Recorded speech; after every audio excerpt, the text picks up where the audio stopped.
It's that badge of honor. I get it. I get it. But that badge of honor is one that will actually keep you stuck.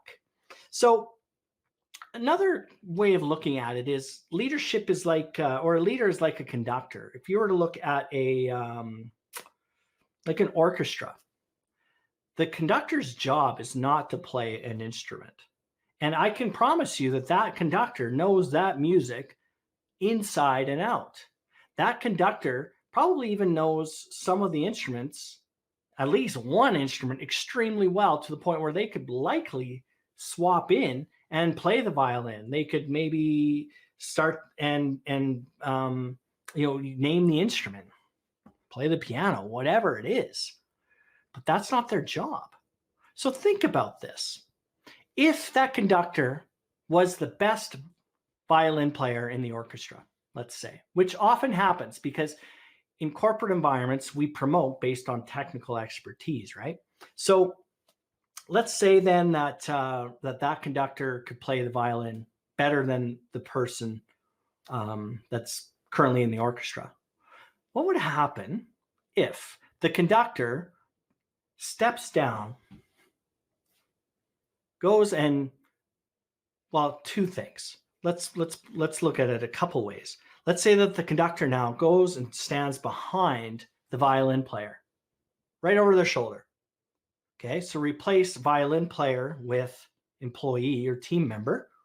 Now, the conductor is reading the music and pointing out the notes. They are turning the page, or they are constantly correcting. Oh, hold on, put your hand like this while the violinist is playing.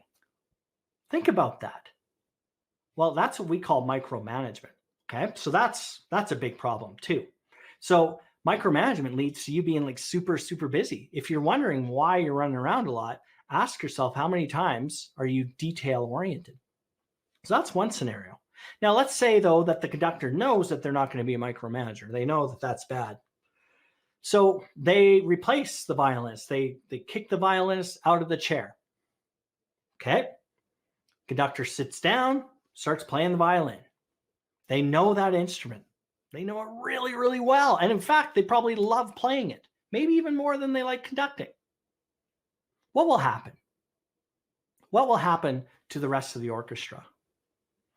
Yes, they will go through and they will be professionals and they'll do a really good job, depending on the caliber of the individuals. But will it be fine-tuned? Will it be coordinated? Probably not. Will people in the audience know? Maybe they will, maybe they won't. But chances are they will. And the product is going to be less coordinated. There will be less cohesion if that conductor is sitting in that chair playing the violin.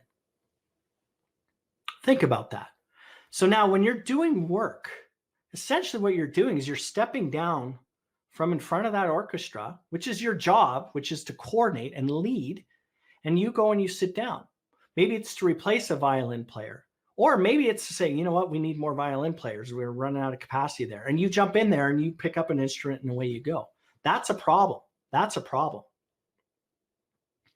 And it's the same thing if you're working in an office. As a leader, you facilitate, you don't dictate.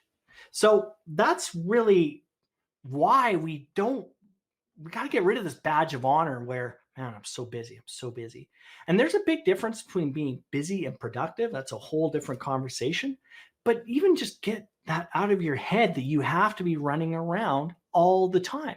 Now, again, I get it. I get it. People are busy. You've got things you have to do. You have to coordinate all that. That takes effort and time. Absolutely. And that is your primary job, is to coordinate and facilitate